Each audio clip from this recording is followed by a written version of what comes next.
नमस्कार प्रणाम। तो आपका स्वागत है आज संतोष जनता ब्लॉगर में। तो संतोष जनता ब्लॉगर में मैं आज चल रहा हूँ, हरियाली का दर्शन आपको कराऊंगा। हरियाली क्या होती है, इस बैसाख के दिन में भी हरियाली का दर्शन कितना मनोरम दृश्य होता है, वो चीज़ मैं आपको दिखाऊंगा। यहाँ देखिए एक खजूर का पेड़, खजूर पर अब उसके फल आने वाले आ गए हैं, वो दृश्य मैं आपको दिखा रहा हूँ। ये मैं आपको हरियाली दिखा रहा हूँ कि इस बैसाख के दिनों में हरियाली कितने हैं। और चलूँगा मैं एक ऐतिहासिक चीज़ भी आपको दिखाऊंगा। तो चलिए आगे बढ़ते हैं। उस ऐतिहासिक जगह के लिए मैं जिसकी चर्चा कर रहा हूँ, जिसकी बातें कर रहा हूँ, उस ऐतिहासिक चीज़ को भी मैं दिखाऊंगा। जब तक अभी हरियाली देखिए, हरियाली कितना मनोरम चीज़ है। बैसाख दिनों में भी हरियाली। यहाँ मैं आ गया हूँ आपको एक ऐतिहासिक चीज़ दिखाने के लिए। वो ऐतिहासिक चीज़ है क्या, उस चीज़ को भी मैं दिखाऊंगा आपको। फ़िलहाल मैं आपको दिखा रहा हूँ यहाँ आप देख सकते हैं कि ये एक मनोरम जगह है। मनोरम जगह इसलिए है कि यहाँ जो है एक नदी है। ये नदी देखिए आप, ये नदी, यहाँ एक नदी है और नदी के बगल में ही वो चीज़ है जो ये बहुत ऐतिहासिक है। मैं चलिए वहाँ चलता हूँ, आपको दिखाता हूँ। ऐतिहासिक इस मायने में है कि पहले के समय में लोग समाधि लिया करते थे। वो समाधि स्थल पर मैं आया हूँ। ये है समाधि, और उस समाधि स्थल पर मैं आया हूँ। और किनका समाधि है, क्या है, मैं वो सारी विस्तृत जानकारी आपको दूंगा। वीडियो पर पूरा बने रहिएगा। और सबसे बड़ी बात है कि रिक्वेस्ट है कि चैनल पर नए हैं तो सब्सक्राइब इसको ज़रूर कीजिएगा, चूँकि आने वाला अच्छा वीडियो लगे तो लाइक ज़रूर कीजिएगा। जी हाँ, तो अब मैं आ गया हूँ यहाँ। सबसे पहले मैं आपको दिखाऊंगा यहाँ कि यहाँ का जो जगह है, यहाँ का जो वातावरण है, वाकई मनोहर है।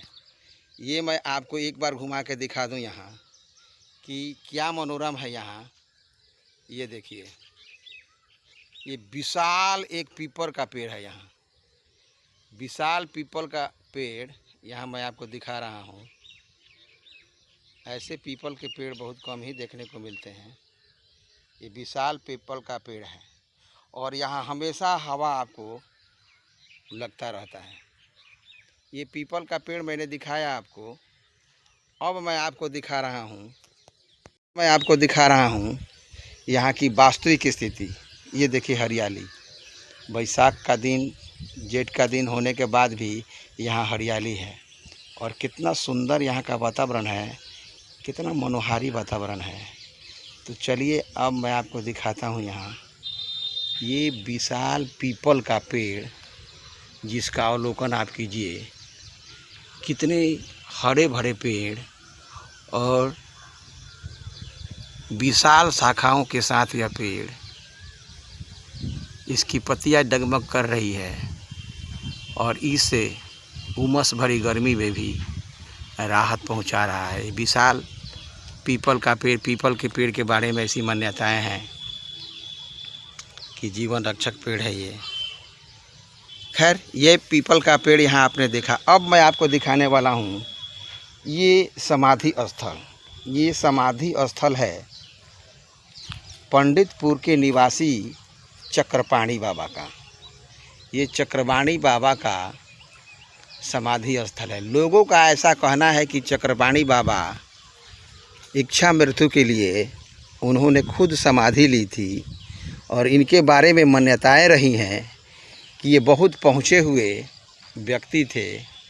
पहुँचे हुए व्यक्ति ये थे कि डायरेक्ट अध्यात्म में ईश्वर से इनकी बातें होती थी और यह इच्छा मृत्यु जाहिर किए। ऐसा कहा जाता है कि इनके पुत्र की मृत्यु हो जाने के बाद भी इनकी पत्नी ने कहा कि मुझे पुत्र चाहिए, वो पुत्र को जीवित कीजिए।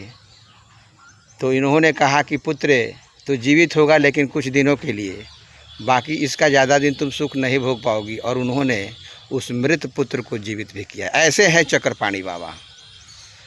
तो ये चक्रपाणी बाबा का समाधि स्थल है। आज भी यहाँ लोग अष्टजाम करवाते हैं, पंडितपुर के लोग। पंडितपुर काफ़ी विद्वानों का गांव रहा है। पंडित जी लोग वहाँ रहे हैं, वहीं के थे ये चक्रपाणी बाबा। ये आप देख सकते हैं यहाँ जो स्थल है।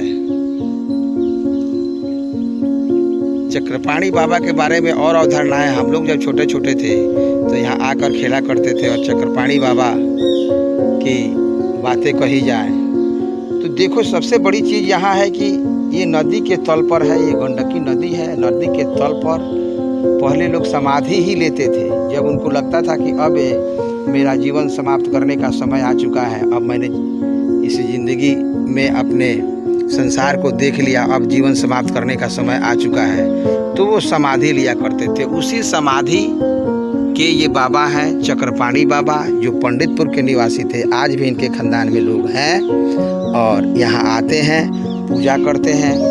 और यहाँ अष्टजाम भी होता है, यहाँ कथा भी होता है। लोग भाड़ा करते हैं और आते हैं, यहाँ पूजा करते हैं। लोग इच्छा रखते हैं और उनकी इच्छा की पूर्ति होती है तो आकर के यहाँ कथा होता है, अष्टजाम भी होता है। अष्टजाम के लिए यहाँ रखी जाए कुछ चीज़ें, किसी को परेशानी ना हो, तो यहाँ एक बनाया भी गया है, लेकिन वो जीर्ण शीर्ण है, टूट गया है। तो ये जो जगह है, ये पंचायत की बात कहें तो ये किशनपुर लोगवार में है। और यहाँ काफ़ी जगह है, यहाँ इसको जीर्णोद्धार करके यहाँ एक सुंदर सा वाटिका के रूप में इसको विकसित किया जा सकता है। अगर इसमें कोई चाहे तो इसको वाटिका के रूप में विकसित कर सकता है, क्योंकि यह गांव से दूर और एकदम शांत वातावरण, और उसमें भी पीपल का ऐसा पेड़ जिसको देख करके मन अनायास